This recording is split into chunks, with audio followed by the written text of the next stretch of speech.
Hi అండి, నమస్తే. Welcome to visa kitchen. ఈరోజు మన వీసా కిచెన్లో మనందరికీ హెల్త్కి ఎంతగానో మేలు చేసే కరివేపాకుతో కారం పొడిని సింపుల్గా టేస్టీగా ఎలా చేయాలి అనేది చూపించబోతున్నాను. వేడివేడి అన్నంలోకి నెయ్యితో ఈ కారపొడిని వేసుకుని తింటే ఎంతో టేస్టీగా అనిపిస్తుంది కదా. అంతేకాకుండా ఇడ్లీ, దోశ లాంటి టిఫిన్స్లో కూడా ఎంతో బాగా ఈ కారపొడి అనేది సెట్ అవుతుంది.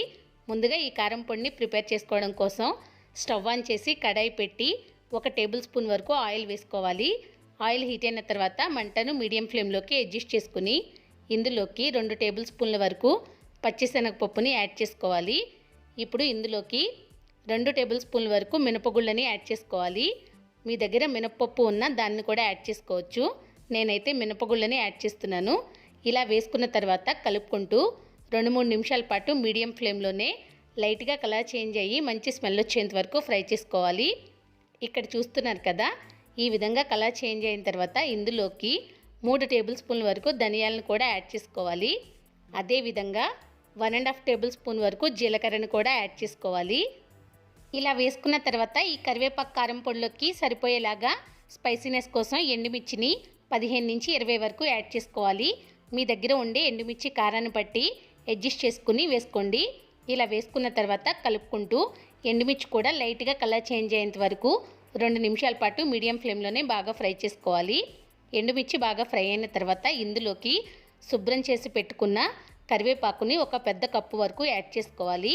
కరివేపాకు కూడా యాడ్ చేసుకున్న తర్వాత కలుపుకుంటూ మీడియం ఫ్లేమ్లోనే కరివేపాకు క్రిస్పీగా అయ్యేంత వరకు ఫ్రై చేసుకోవాలి. కరివేపాకు క్రిస్పీగా ఫ్రై అయిన తర్వాత స్టవ్ ఆఫ్ చేసుకుని ఇదే వేడి మీద చిన్న నిమ్మకాయ సైజ్ అంతా శుభ్రం చేసి పెట్టుకున్న చింతపండుని యాడ్ చేసుకోవాలి. అదేవిధంగా పొట్టు తీసుకున్న వెల్లుల్లి గబ్బాల్ని 8 నుంచి 10 వరకు యాడ్ చేసుకుని ఒకసారి బాగా కలుపుకుని కంప్లీట్గా చల్లారనివ్వాలి. మనం ఫ్రై చేసుకున్న కరివేపాకు మిక్స్చర్ అంతా కంప్లీట్గా చల్లగా అయిన తర్వాత ఒక పొడిగా ఉండే మిక్సింగ్ జార్ తీసుకుని అందులోకి ఈ కరివేపాకు మిశ్రమాన్ని అంతా ట్రాన్స్ఫర్ చేసుకోవాలి.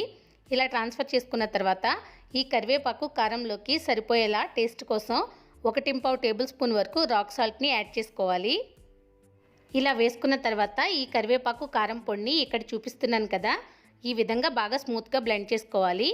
ఇలా బ్లెండ్ చేసుకుని ఈ కారం పొడిని ఒక 8గా ఉండే డబ్బాలోకి ట్రాన్స్ఫర్ చేసుకుని పెట్టుకుంటే 1 మంత్ పైనే ఫ్రెష్గా ఉంటుంది. ఇడ్లీ, దోశ లాంటి వాటిలోకే కాకుండా అన్నంలోకి ఇంకా చాలా వాటిలోకి ఎంతో టేస్టీగా ఉండే ఈ కరివేపాకు కారం పొడిని మీరు కూడా ట్రై చేసి చూడండి. మీ అందరికీ కూడా డెఫినెట్గా నచ్చుతుంది. చూస్తున్నారు కదా, ఈసారి మీరు కూడా ఈ విధంగా బయట తెచ్చుకునే అవసరం లేకుండా ఇంట్లోనే కరివేపాకుతో కారం పొడిని ప్రిపేర్ చేసి మీకు ఎలా వచ్చింది అనేది మీ వాల్యుబుల్ ఫీడ్బ్యాక్ని నాకు కమెంట్ రూపంలో షేర్ చేయండి. ఈ వీడియో కానీ మీకు నచ్చినట్లయితే ఒక లైక్ చేయండి. మీ ఫ్రెండ్స్ అండ్ రిలేటివ్స్తో షేర్ చేసుకోండి. తప్పకుండా నా ఛానల్ని సబ్స్క్రైబ్ చేసుకుని పక్కనే ఉన్న బెల్ ఐకాన్ని ప్రెస్ చేసి ఆల్ అనే ఆప్షన్ కూడా క్లిక్ చేసుకుంటే నేను ఎలాంటి వీడియోస్ పోస్ట్ చేసినా వాటి నోటిఫికేషన్స్ అనేది మీకు మిస్ అవ్వకుండా వస్తాయి.